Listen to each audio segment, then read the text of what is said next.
몇 주 전에 일을 마치고 퇴근하는 길이었습니다. 뉴저지에서 뉴욕으로 오는 길에 저는 홀랜드 터널을 통과해서 옵니다. 터널을 반쯤 지나고 있는데 갑자기 자동차 체크 엔진 등이 이렇게 딱 켜지는 거예요. 고속 RPM 사용 불가라는 메시지가 이렇게 딱 떴습니다. 차가 울컥하면서 엑셀레이터를 계속 밟아도 속도가 한 30에서 40마일 이상을 올라가지 않는 그런 현상이 차에 발생이 된 거예요. 그래서 급하게 차를 잠시 멈추고 핸드폰으로 서치를 했습니다. 그랬더니 차가 좀 울컥거리고 속도가 이렇게 잘 나오진 않지만 집에까지는 그래도 운행할 수 있을 정도의 그런 문제인 것 같았어요. 홀랜드 터널을 지나고 맨하탄을 통해서 저희 집까지 오는 길은 항상 엄청 막히는 길입니다. 그래서 평상시에는 그 길을 올 때마다 불평을 하면서 왔던 적이 많이 있어요. 그런데 그날은 그 막히는 길이 불평보다는 감사가 되었습니다. 그리고 그날은 평상시보다 더 길이 많이 막혔어요. 그래서 제 차뿐만 아니라 다른 차들도 30마일 이상의 속도를 낼 수 없는 정도로 이렇게 천천히 운행을 하게 되었어요. 그래서 30마일 정도밖에 속도가 안 나는 저도 집에 안전하게 잘 도착을 했습니다. 평상시라면 굉장히 불평하고 원망할 만한 그러한 일이었는데 그날은 동일하게 막혔던 그 길이 불평보다는 원망보다는 감사하는 마음이 생기게 되었어요. 물론 차량에 문제가 생긴 것이 또 다른 불평의 생각이 될 수 있었을지 모르겠지만 저에게는 그 사건이 그 일이 감사하는 의미로 다가왔습니다. 그리고 그 일을 통해서 감사라는 것은 일어난 사건을 통하여서 발생한 일을 통하여서 그 사건을 어떠한 눈으로 어떻게 해석하느냐에 따라서 감사할 수도 있고 불평할 수도 있다는 것을 알게 되었어요. 동일한 사건을 보면서 어떤 사람은 감사합니다. 그리고 같은 동일한 사건을 보면서 어떤 사람은 불평을 하기도 합니다. 일어난 사건은 동일한데 그 사건을 바라보는 관점, 그 일을 해석하는 시선이 다르기 때문에 그 사람들은 다른 모습을 나타나게 되는 거예요. 빵 5개와 물고기, 작은 물고기 2마리로 5,000명을 먹이셨던 예수님의 오병이어의 기적의 사건이 있어요. 예수님께 무엇인가를 얻기 위해서 수많은 사람들이 예수님 앞에 찾아왔어요. 5,000명이라는 그런 숫자를 이야기하는데 아마 아이들과 여성까지 포함하면 더 많은 숫자의 사람들이 분명 그것에 모여왔을 거예요. 어떤 사람은 예수님의 생명의 말씀을 듣기 위해서 그곳에 왔습니다. 그리고 어떤 사람은 현실적인 버거움, 답답함을 어떻게든지 해결해 보기 위해서 예수님 앞에 나왔을 거예요. 어떤 사람은 예수님께서 행하시는 놀라운 기적이 있다고 하는데 그 기적을 한번 보기 위해서 예수님을 찾아왔어요. 그리고 직접 그들은 자신의 눈 앞에서 벌어지는 놀라운 기적을 보게 되었습니다. 그 작은 것으로 5,000명, 그것보다 더 많은 숫자의 사람들이 먹고 마시고 배부르는 놀라운 역사를 체험하게 됩니다. 그런데 주님께서 행하신 이 놀라운 기적 앞에서도 어떤 사람들은 온전히 감사했을 거예요. 그런데 그런 반면에 어떤 사람은 꼭 하나님께서 주님께서 하시는 이 기적적인 일이 있어야 내가 먹을 수 있는가라는 그러한 불평하는 마음이 있었을 수도 있어요. 자신들이 로마의 지배를 받고 세금을 과하게 추징당하고 착취당하고 편하게 살아갈 수 없는 그러한 상황 가운데 불평하는 마음이 분명히 그들에게 있었어요. 그래서 예수님께서 수많은 기적들을 행하시고 그 생명의 말씀, 진리의 말씀을 전하시는데 그 기적을 보고도 그 생명의 말씀, 진리의 말씀을 듣고도 예수님을 믿지 않았던 사람이 참으로 많이 있었다라고 기록합니다. 감사하지 않았어요. 추수감사절을 시작했던 청교도의 이야기를 여러분 들어보셨습니까?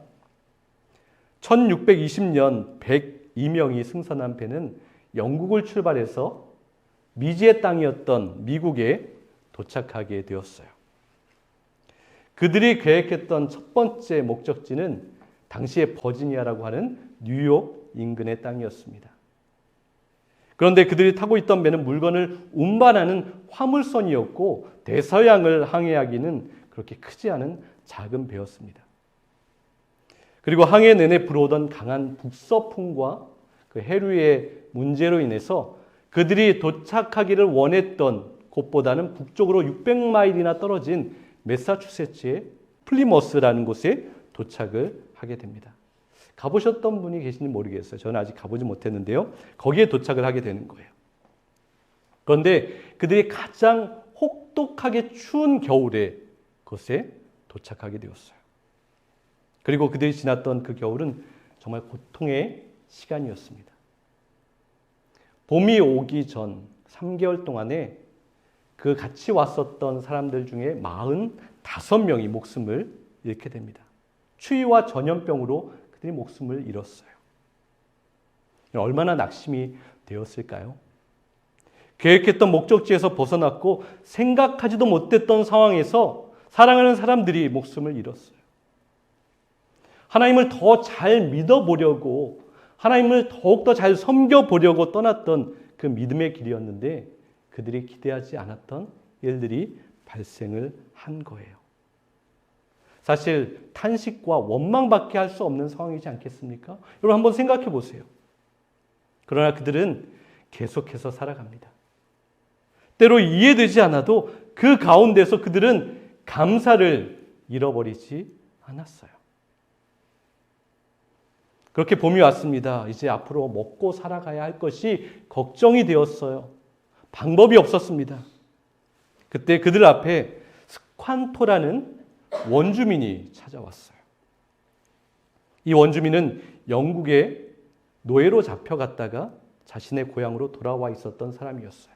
그래서 그 원주민은 영어를 하는 사람이었습니다. 이 청교도들은 이 스ኳ토라는 사람을 통해서 어떻게 살아가야 할지를, 생존의 방법들을 도움을 받고 배우기 시작했어요. 옥수수 농사법을 배웠습니다. 나무에서 시럽을 얻는 법, 물고기 잡는 법, 독초를 가려내는 방법들을 그들에게 가르쳐 주었어요. 그리고 현지 원주민들과 어떻게 평화롭게 지낼 수 있는지를 다 알려주었습니다. 믿음 하나만 가지고 떠났던 사람들이었어요. 하나님을 더욱더 정말 자유롭게 섬기고 하나님의 뜻 가운데 신앙생활하기 위해서 떠났던 그 길이었습니다. 백길이 그렇게 힘들 줄 몰랐을 거예요. 날씨가 그렇게 혹독할 줄은 몰랐습니다. 어떻게 살아가야 할지 현실은 암담했죠. 좌절을 겪었습니다. 아픔과 슬픔과 눈물이 있었어요. 하나님은 그 과정을 다 겪게 하셨어요. 그러한 신앙의 결단을 한 사람들에게 왜 이런 고통을 겪게 하셨을까라는 질문이 생기지만 하나님은 그들에게 이 아픔을 다 경험하게 하셨던 거예요. 여러분, 고난이 전혀 없어서 우리가 믿음의 길을 걷는 것이 아닙니다. 아픔이 있어도, 고난이 있어도 우리는 하나님을 따라서 믿음으로 살아가는 거예요. 정말 어떤 때는 숨고 싶고 도망치고 싶지만 하나님께서는 살 길을 열어주시고 그 믿음이 흔들리는 가운데서도 하나님 안에 살아가게 하는 그런 능력을 발휘해 주시는 거예요. 그래서 우리는 믿음으로 살아갈 수 있어요. 하나님께서는 그 청교도 사람들에게 이 스ኳ토라는 사람을 예비하셔서 만나게 하셨던 거예요. 그리고 처음 그들이 계획했던 뉴욕, 당시 버지니아에 그들이 도착을 했다면 그곳은 영국이 다스리는 식민지였기 때문에 그들이 예상했던 신앙의 자유는 얻지 못했을 거예요. 그들이 계획하지 못했던 그 모든 사건이 일어났지만 어떻게 보면 하나님께서 그들을 한 걸음 한 걸음 인도하셨고 그들을 원망하고 탄식하는 그 상황 가운데서도 감사를 잃지 않았던 믿음의 모습을 보여주었어요. 그렇게 혹독한 시간을 지나고 도착한 첫 해 11월이 되었습니다. 그들이 처음 키운 옥수수를 수확하는 그러한 감격적인 날이 되었어요. 그들이 농사했던 것들을 추수하게 되었어요. 감사합니다. 그리고 그 모든 것을 얻게 하신 하나님 앞에 감사의 예배를 드려요. 그리고 자신들을 도왔던 그 원주민들을 초대해서 작은 잔치를 베풀게 됩니다. 그리고 하나님을 찬양했어요. 여러분, 그래서 감사는 해석입니다. 청교도들이 믿음을 위해서 떠났던 그 결단에서 얼마나 많은 아픔이 있었습니까? 사실 탄식하고 원망할 그것이 산더미같이 쌓여 있는 것이 현실이었어요. 그런데 그들은 그것을 다른 관점으로 바라보고 있어요. 다르게 해석합니다. 좋은 일만, 형통한 일만 감사하는 것이라고 생각하십니다. 아픔이 있었지만, 슬픔이 있었지만, 그럼에도 그들은 그 모든 것이 감사가 되었어요. 하나님께서 함께해 주셨다라는 것을 믿음의 눈으로 해석하고 바라보았더니 그들은 찬양할 수 있었습니다. 여러분, 좋은 일만, 형통한 일만 일어나는 것 누구나 다 감사할 수 있잖아요. 그런데 그렇지 않은 상황 속에서도 믿음의 사람들, 그리스도인들은 감사하는 자가 되어야 한다라고 말씀하세요. 어떤 사람에게는 원망이지만, 어떤 사람에게는 불평이지만 그것이 감사로 바뀌는 사람들이 있어요. 우리 믿음의 사람들이 그러한 삶을 살아가야 합니다. 감사하다라는 말은 남이 베풀어준 호의나 도움에 대하여 마음이 흐뭇하고 즐겁다라는 그러한 뜻을 가지고 있어요. 그래서 이 감사하다라는 감정은 자연스러운 감정이에요. 그리고 인간에게는 본능적으로 생기는 것이 감사하다라는 감정입니다. 여러분, 누군가 여러분에게 100불을 주었어요. 그럼 어떠한 느낌이 드시겠습니까? 여러분, 차가 펑크가 나서 길에서 어쩔 줄 몰라 하고 있는데 누군가 멈춰서 스페어 타이어를 갈아주었어요. 어떠한 느낌이 드시겠어요? 여러분이 길을 잃었는데 누군가 목적지까지 안내해주고 동행을 해주었어요. 그렇다면 어떠한 감정이 생기겠습니까? 당연히 감사하다라는 그런 감정이 생기겠죠. 만약 그렇지 않다면 좀 이상한 사람일 거예요. 그런데 여러분, 우리 그리스도인은 믿음의 사람이에요. 우리에게는 감사하다는 것이 본능이 아닙니다. 자연스럽게 드는 것, 그건 누구나 감사할 수 있어요. 만약 본능이라면 다 좋은 일만 일어나야 되잖아요. 형통한 일, 성공하는 일 앞에서 다 감사할 거예요. 그런데 우리의 믿음의 사람들의 길 안에는 어떠합니까? 항상 좋은 일만 일어나지 않아요. 세상 사람들이 감사할 것만 나타나지 않습니다. 우리가 기대하지 않았던 일들이 훨씬 더 많이 있어요. 그래서 우리에게는 감사하는 것은 자연스러운 것이 아니에요. 감사한다는 것은 본능이 아닙니다. 하나님의 관점으로 해석할 때 우리는 진정 하나님께서 원하시는 감사의 제사를 올려드릴 수 있어요. 감사는 믿음의 훈련으로 얻게 됩니다. 왜냐하면 하나님께서는 우리 모두에게 어떠한 상황에서도 감사하는 자가 되라고 하시기 때문에 그래요. 데살로니가전서 5장 18절을 한번 보세요. 우리 같이 한번 읽어볼까요? 범사에 감사하라. 이것이 그리스도 예수 안에서 너희를 향하신 하나님의 뜻이니라. 공동 번역도 함께 읽어보죠. 어떤 처지에서든지 감사하십시오. 이것이 그리스도 예수를 통해서 여러분에게 보여주신 하나님의 뜻입니다. 어떠한 처지에서도 감사하라고 말씀하고 있어요. 세상 사람들은 성공하고 좋을 때 감사하지만 우리 그리스도인들의 신비와 비밀은 어디 있습니까?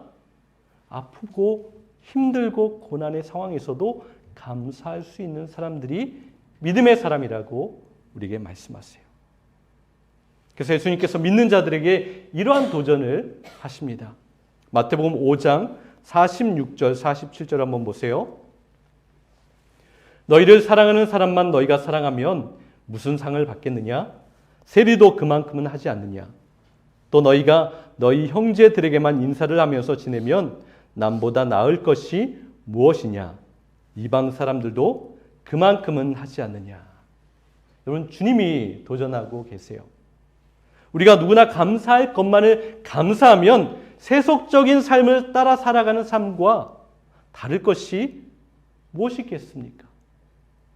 우리가 누구나 본능적으로 감사한다면 하나님 없이 살아가는 사람들과 다를 것이 무엇이 있겠어요? 누구든지 자신에게 잘해준 사람이나 너무나 좋아하고 기쁜 일이 일어날 때 다 감사할 수 있어요. 하지만 자기에게 해를 끼치거나 슬프고 어려운 일이 발생했을 때 누구나 감사하지 못한다라는 거예요. 어떻게 감사할 수 있습니까? 말씀 위에서 온전한 해석을 통하여서 우리는 감사할 수 있게 되는 거예요. 하나님을 신뢰하면서 부단히 훈련해야 이 감사의 마음을 품게 됩니다. 그렇다면 어떻게 해석해야 할까요? 모든 것을 바라볼 때 하나님의 섭리로 바라보는 거예요. 하나님께서 주관하시고 하나님께서 우리를 이끄신다라는 것을 온전히 믿을 때 우리 가운데 일어나는 모든 것들을 하나님께서 기뻐하시는 그러한 시선으로 관점으로 볼 수 있는 거예요. 그리고 온전히 감사할 수 있습니다.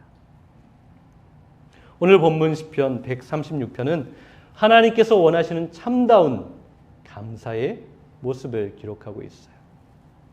감사는 감사하는 사람이 어떠한 시선을 통해서 일어나는 모든 현실을 해석하고 분별하느냐에 있다는 것을 말합니다. 오늘 시편 136편은 어떠한 상황에서도 감사하는 믿음의 고백이 담겨 있어요. 1절에서 26절까지 우리가 읽지는 않았지만 26번 반복해서 하나님께 감사하라고 명령하고 또 고백하고 찬양합니다. 그런데 여러분 잘 보세요. 너무 아름다운 시편이고 아름다운 찬양이지요. 그냥 쉽게 읽고 지나가면 하나님께서 행하신 놀라운 기적들이 아주 그것에 가득 담겨져 있습니다. 놀랄 때가 참으로 많아요. 그런데 좀 더 깊이 들어가서 그 구절들을 깊이 읽어보면 알게 되는 것이 있습니다. 12절을 한번 보세요.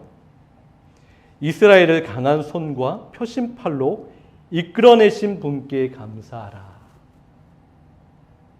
하나님께서 그들을 강한 손과 표심팔로 이끌어내시기 전에 그들이 이집트에서 400년 동안 얼마나 큰 고통을 당했는지 우리는 알아야 하는 거예요.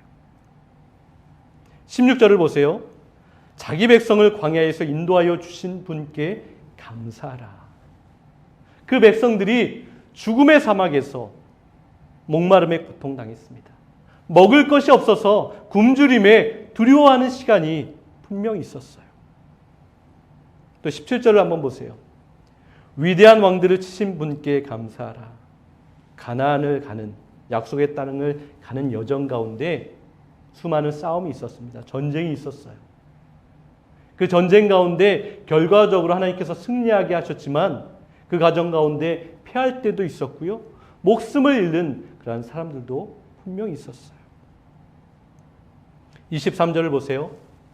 우리가 낮아졌을 때 우리를 기억하여 주신 분께 감사하라. 그들이 아주 비참한 자리에 처할 때가 있었어요. 약할 때가 있었습니다. 깊이 들어가 보면 그 안에 아픔이 있는 거예요. 비참함이 있어요. 슬픔이 있습니다. 여러분, 우리를 보세요. 우리에게도 그러할 때가 참으로 많이 있어요. 믿음의 시간 가운데 하나님 그래도 감사하는 삶을 살아가겠습니다. 몸부림치며 애를 씁니다. 그런데 깊이 들어가 보면 사실 감사하기 어려울 때가 더 많이 있어요. 우리 삶 가운데 일어나는 많은 일들을 보면서 우리는 그것을 날마다 느끼고 있습니다. 또 하나님께서는 우리의 그러한 모습을 잘 알고 계세요. 하나님께서 우리를 보시면서 우리가 날마다 어떠한 선택을 하시는지 지켜보십니다. 우리가 동일한 일 앞에서 진정한 감사를 올려드리는지, 불평을 하는지, 어떠한 선택을 하시는지 지켜보세요. 그런데 여러분, 하나님은 절대 고약한 분은 아니십니다.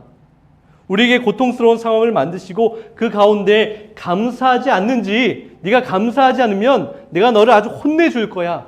그러한 마음을 가지고 우리를 바라보지 않으세요? 우리가 분명 아픈 현실 가운데서도 감사를 선택하기를 정말 사랑의 마음을 가지고 애통하는 마음을 가지고 우리를 격려하시고 우리를 위로하십니다.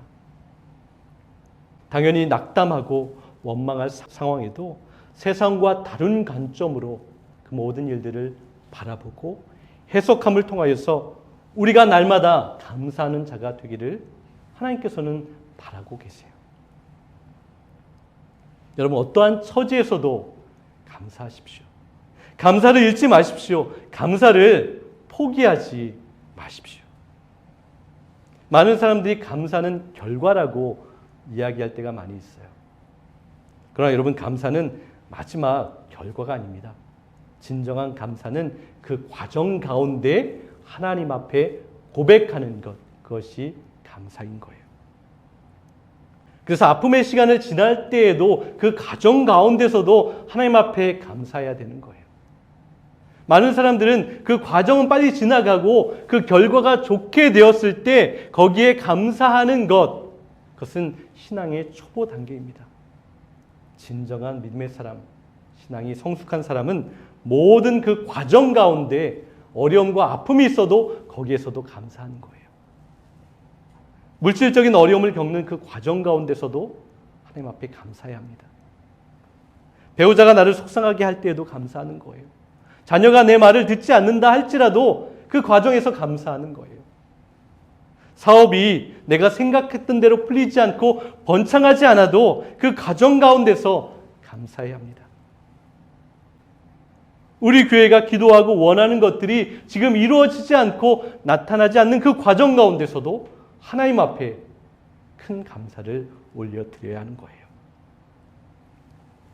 여러분, 감사는 결과가 아니라 하나님과 동행하는 그 모든 시간 가운데 하나님 앞에 고백하는 거예요. 하나님을 찬양하는 겁니다. 과정을 즐기기는 쉽지 않아요. 과정 가운데 감사하기는 참 어렵습니다. 누구나 다 알고 있습니다. 그러나 여러분, 진정한 믿음의 사람은 하나님께서 오늘 허락하신 그 모든 일들과 사건 가운데 하나님과 동행하며 하나님 앞에 감사하는 자가 됩니다. 청교도들이 자신들의 현실을 보면 사실 감사할 것이 없었어요.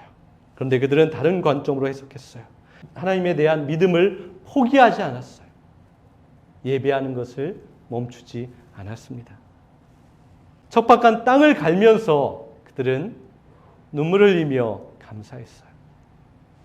눈물로 옥수수 씨앗을 뿌리면서 그들은 분명 감사했습니다. 오늘 시편 136편에서 보면 26번 감사라고 하는 거예요. 말씀을 통해 우리에게도 도전합니다. 여러분, 모든 상황 가운데 감사라는 거예요. 계속해서 감사라고 반복하는 이유는 무엇입니까? 이 일을 통해서도 감사라고 말씀하시는 거고요. 저 일을 통해서도 감사라고 말씀하십니다. 성공의 일을 인해서도 감사하고 실패의 일을 인해서도 감사해라 말씀하십니다. 이러한 사람을 인해서도 감사하고 저러한 사람을 인해서도 감사하라고 말씀하고 있어요. 나를 위해서 선행을 베풀고 나에게 잘해주고 나를 사랑해주는 사람으로 인해서도 감사하고 때로 나에게 아픔을 주고 상처를 주고 힘들게 하는 사람, 그 사람을 통해서도 감사라고 하십니다. 과거의 일로 감사하는 거예요. 현재의 일 가운데서도 감사하는 겁니다. 그리고 앞으로 일어날 모든 미래의 것들을 보면서도 감사하는 거예요. 여러분, 우리 삶의 모든 공간에서, 우리 삶의 모든 시간에서, 우리 삶의 모든 관계 안에서 너희는 감사하는 자가 되라 말씀하세요. 그렇다면 여러분, 우리는 어떻습니까? 세상에 속한 자가 아니잖아요. 주님의 말씀과 또한 은혜를 덧입고 살아가는 자들입니다. 그렇다면 모든 상황에서 어떻게든지 감사하는 자가 되어야 합니다. 사랑하는 빛의 교회 여러분, 하나님께 감사하십시오. 그리고 해석하십시오. 감사의 틀로, 그 창으로 모든 것을 보십시오. 우리 모든 인생의 과정을 통해서 감사하세요. 감당하기 쉽지 않을지라도 감사의 제사를 드리시기 바랍니다. 이 세상에 감사하는 자가 한 명도 남지 않을지라도 저와 여러분은 하나님 앞에 감사하는 자로 서기를 원합니다. 그렇게 감사할 때 하나님께서 우리의 이 예배를 받으시고 우리 가운데 그 모든 것, 정말 범사에 감사하는 것, 어떠한 상황과 처지 가운데서도 감사하는 자라는 그런 인정을 듣게 될 것입니다. 이러한 삶을 살아 걷는 저와 여러분 될 수 있기를 축복합니다.